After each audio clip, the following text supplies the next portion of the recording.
Seems that there was that period where it took a long time for some of the munitions to come, for some of the training to happen, but then that did happen, and all of a sudden the Ukrainian army was able to power forward. Do you have enough in reserve? Did you need more from the West?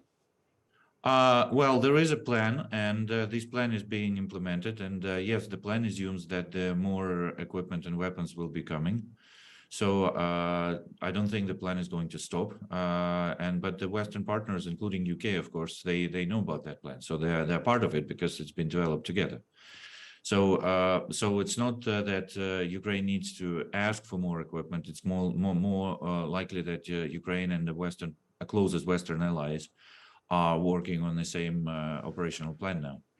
How concerned are you that as Russia gets pushed back, the sense of humiliation rises for Vladimir Putin, and he might do something spectacularly bad? Are you concerned about, we've talked with people about the prospect even of a nuclear strike by Vladimir Putin. Does that prey on your mind at all? We know that they are humiliated because obviously this is the first time in a history, maybe since World War II, when Russian army actually runs away. So before in this war, they've been retreating from many of the areas, but this is actually the first time when they were running in an uncontrolled manner, like dropping everything, people,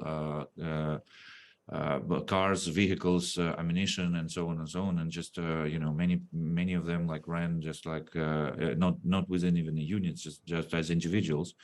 So of course, and the world has seen that. There's lots of videos, there's lots of information all around the world, including in Russia. Of course, Russian propaganda is kind of covering that, but there's enough in the sort of independent media like Telegram channels and so on. There's enough information about that. So yeah, we know for a fact that they're humiliated, but frankly speaking, it's not stopping us at all. First of all, and regarding the escalation possibilities, conventionally they already escalate as much as they can. So the only reason why they're not bringing twice more troops and twice more equipment is not because they were not humiliated before, but just because they couldn't, because they didn't have enough troops and they didn't have enough ready equipment and so on.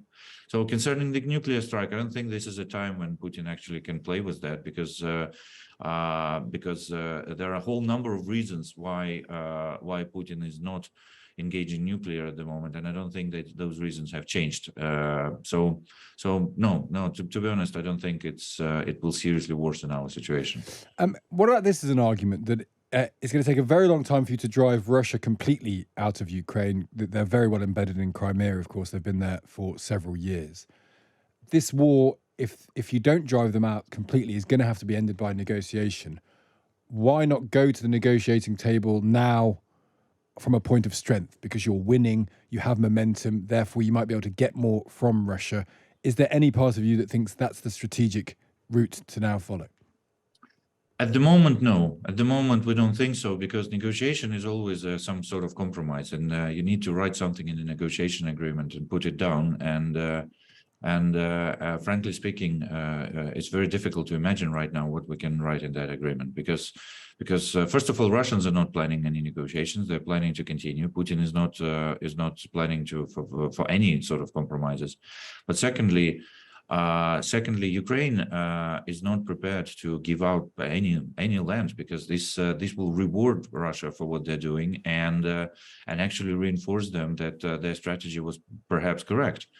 And they committed so many war crimes and genocidal acts and terrorist acts and all kinds of other wrongdoings that it's very difficult to imagine what we actually can write in that negotiation agreement that would be acceptable for Ukrainians and would be actually fair. It's a similar situation like in World War II. How would you suggest to strike a negotiation deal with Hitler, for example? Yeah. There are some people, there are some developments and some dictators' actions when negotiations are actually not the solution anymore. And I think we already passed that point, to be honest.